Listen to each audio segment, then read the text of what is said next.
What's one of life's biggest traps that people fall into? Story 1. You gotta be your own advocate. If you think other people will fix the problems that you have, you're gonna have a bad time. Also, it's okay to say no. I work in a nursing home, and it's absurd the amount of people that I've seen burn themselves out because they feel obligated to pick up extra shifts, or come in early or leave late when they're asked. You don't need a reason or excuse to say no. Also, take your allowed breaks at work. Take that time to decompress, and your mental health will be better for it. I just say that I'm taking my break. I've stopped actually asking if it's okay. It makes it harder for anyone to object. Absolutely. Taking care of ourselves and being our own advocates is crucial. I couldn't agree more about the importance of saying no and setting boundaries, especially in the workplace. It's easy to get caught up in the hustle and feel obligated to always be available, but it's important to remember that our mental and physical health should always come first. Story 2.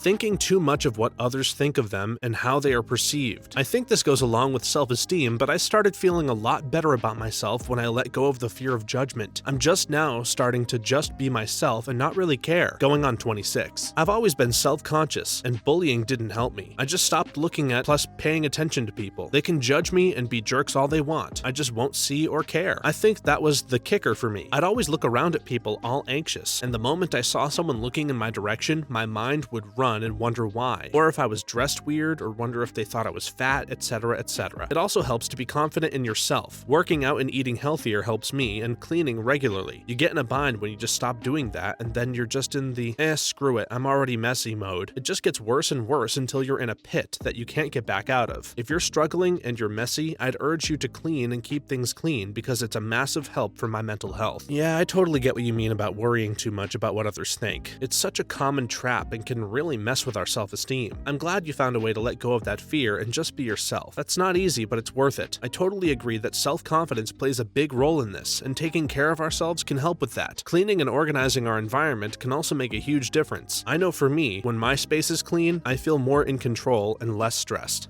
Story 3. Thinking that you're running out of time to do something because someone else has done it already. I could absolutely shred guitar licks of all genres at just age 17. I could play literally everything lead guitar-wise. 10 hours a day, practice sessions for 9 years, and sacrificed grades, social life, and all that comes with that. I gave it up when I heard Steve Vai live. It crushed me. Try as I might, there was no way I could do what he was doing. I couldn't get over it. Decades later, I realized I made a huge mistake. I was good and my entire philosophy was based on something outside of myself that I couldn't control. Don't make this mistake. Do you, and put it out there because you like it. Story 4. Marrying or living with or otherwise committing to someone who is mean to you and doesn't treat you well. Also marrying or getting in a relationship with someone just because they don't want to be lonely or it's a social pressure. Someone added to this comment by saying, I have a friend whose boyfriend pressured her to get married, but they broke up because my friend wasn't ready. He then found another person to marry, and I asked my friend why her ex was desperate to get married, and she said it's because his friends are all married, so he didn't want to be the only one who wasn't. What a bizarre thought process, but unfortunately it's a norm nowadays. I have another friend who has never been single ever since he was 18 years old, and I asked him why. He said he didn't want to be lonely and have to face all of the feelings. Sounds unhealthy as hell. Story 5. Doing nothing because of the fear of rejection. My brother basically just gave up dating because he'd been told no too many times. Was working at McDonald's as he went to college. Told he was a thug. Became a trucker during summers to make more money to finish university without debt. Was told that he was too much of a roughneck. Then after graduating and getting his degree, was told he's too old. I guess at a certain point you just get tired of no and settle. I don't want that for him, but I get it. You keep being told God'll make a way or God's got a plan for you when all you get is rejection after rejection. Finally, you just give up. It's easy to let that fear of being rejected hold us back from taking action and pursuing what we want. It's especially sad to see someone like your brother, who's been told no so many times, give up on something. The easiest thing to do is to lose faith and motivation after so many rejections. However, it's important to remember that rejection is a part of life, and it doesn't define us. It's important to keep pushing and not to give up, because there's always a chance for success and happiness. It's important to surround ourselves with supportive people who believe in us and remind us of our worth and potential. Story 6. Putting things off. We could do it more as kids because someone was there to pick up the slack or stay on top of you to get something done. But as an adult, the consequences of waiting on stuff slaps you hard. A lot of windows open in life only to shut forever behind you once they've passed. And on top of that, you're also going to die one day. Seize the moment while you have it, because once it's gone, it's gone. It's so easy to fall into that trap, especially when there's no one around to hold us accountable. But like you said, as adults, the consequences of procrastination can be harsh, so we have to learn to be better at not putting things off. Story 7. Waiting too long for perfect, like the perfect soulmate, house, job, etc., and then letting too many good opportunities pass by. I've heard so many stories from people who have achieved the highest levels of success only to fall into the deepest depression of their life when they realized that even reaching their highest goals didn't fill that peace inside of them that was missing. It's like how any sports team that wins a championship is just grinding again at it the next year. Not saying that pursuing lofty goals isn't worth it, but as the saying goes, it's about the journey and not necessarily the destination. Story 8.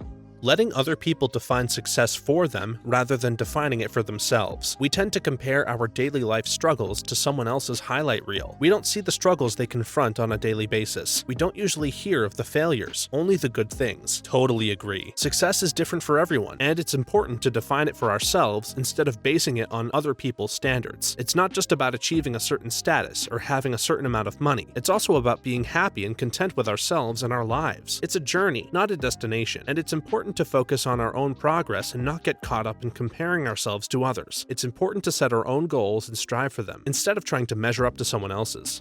Story 9. Picture this. Your manager pulls you aside and asks you to do a little extra work. You want to move up in the company. You like your job. You say yes. Your manager says, "Thank you so much for doing this. I see great things in your future. Keep up the good work. We're watching and we don't know what we'd do without you." Next week, your manager pulls you aside and asks you to do a little extra work. You want to move up in the company. You like your job. You say yes. Your manager says, "Thank you so much for doing this. I see great things in your future. Keep up the good work. We're watching and we don't know what we'd do without you." Next week, your manager pulls you aside and asks you to do even more extra work. You want to move up in the company. You like your job. You say yes. Your manager says, "Thank you so much for doing this. I see great things in your future. Keep up the good work. We're watching and we don't know what we'd do without you." You keep doing all this extra work and taking on all these extra responsibilities that they'd normally have a supervisor or manager do, but you're doing all this extra work at your base pay, which to them is for free. Please realize they have no intention of promoting you if you're doing a ton of extra work for them, and they aren't compensating you for it. Story 10. Multi-level marketing. Someone got me to go to a seminar, and the rhetoric was what a lot of people want to hear about themselves for validation. Someone responded to this comment by saying, "My sister is sucked into this right now. When I was a kid, I used to go to Amway conferences with my dad because they were at a nice hotel with a pool and would occasionally go to a rally. As a kid, I knew that stuff was messed up. Now my adult sister comes home from conferences and spouts some jargon. It's actually a little disturbing. They can barely pay their bills right now, and it's not going to get better, but they won't allow anyone to talk any sense into them. She heard all the success stories and doesn't realize how hard you have to work to be in that fraction of a percent of people who really thrive and succeed, and she does not have the work ethic to even get close. She basically works a form of retail and hasn't worked a day in December." Story 11. One of the biggest traps in life is not picking yourself up after a failure, letting yourself go and sinking to the bottom. Depression will sink in and you'll start to lose everything. Extremely heartbreaking when you see someone you love go through this. They will stop caring and become suicidal because they feel that there's nothing left to live for, when in reality, they still are alive and that's all that matters. The world isn't better with less people. It's better with people who adjust and live for the better. It's true that not being able to move on from failure can be a major trap in life. It's easy to get stuck in a negative spiral and let depression take over. It's a reminder that we need to be gentle with ourselves and others when we fall, and be mindful of how we talk to ourselves and others. Failure is an inevitable part of life, but it's not the end of the world. It's important to learn from our mistakes and use them as stepping stones to grow, rather than dwelling on them and allowing them to hold us back. Story 12. Internal thought. Modern life, for Americans at least, is about maximizing efficiency and never taking a day off or time to rest. Sure, this is fine if you're working towards something meaningful that enriches your life and others around you, but the issue is, it's not for other people. It's not for progressiveness, it's for ourselves. Hate to use the S word, but society really does lead us into this pipeline of achieving vague concepts like money or success. During all this time, life is passing by right in front of people's eyes. You don't have to be a hippie or Ann Prim or go on a spiritual journey, but people need to get out of their own heads, self-actualize, and realize they exist in this world, because a lot of people only experience life those 2 weeks out of the year on their annual vacation, and it's heartbreaking. Story 13.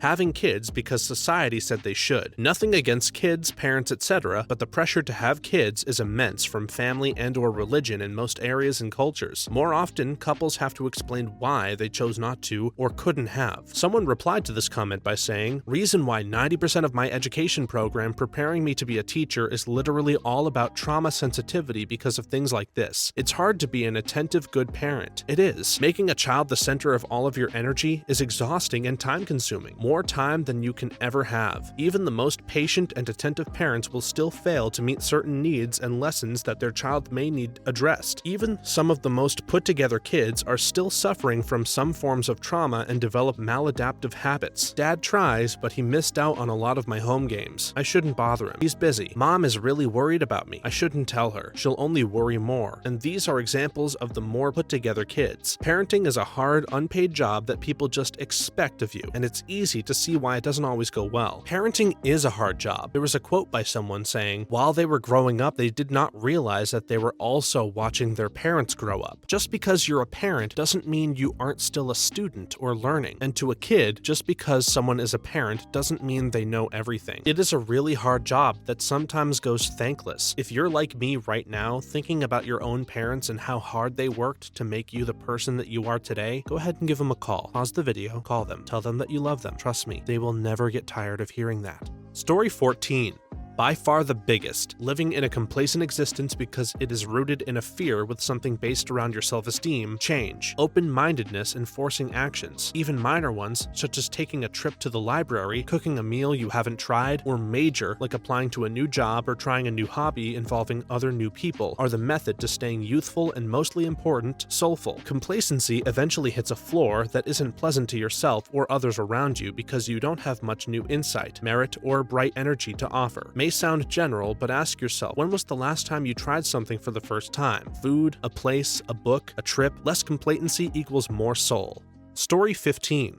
I'll do it later. No, you won't. If you let little chores pile up, then you just see a big clutter and get tired. What you need to get in the habit of doing is, if you see something you can do quickly, do it right then. 3 dishes in the sink, wash them. A couple loose items on the floor, put them away. See some dirt on the kitchen floor, sweep it up real quick. There will still be big chores that you have to do on scheduled time, like laundry, bathroom cleaning, etc., but by taking care of the little things right when you see them, it makes the cleaning days that much less daunting. I totally agree that "I'll do it later" mentality can be a trap. It's easy to let small chores pile up, and before you know it, you're faced with a big clutter and feeling overwhelmed. You're right, it's important to get into the habit of taking care of some small things right away when we see them. It's all about being proactive and not procrastinating. Speaking of, I think I have some dishes in my sink. I'll be right back. Story 16.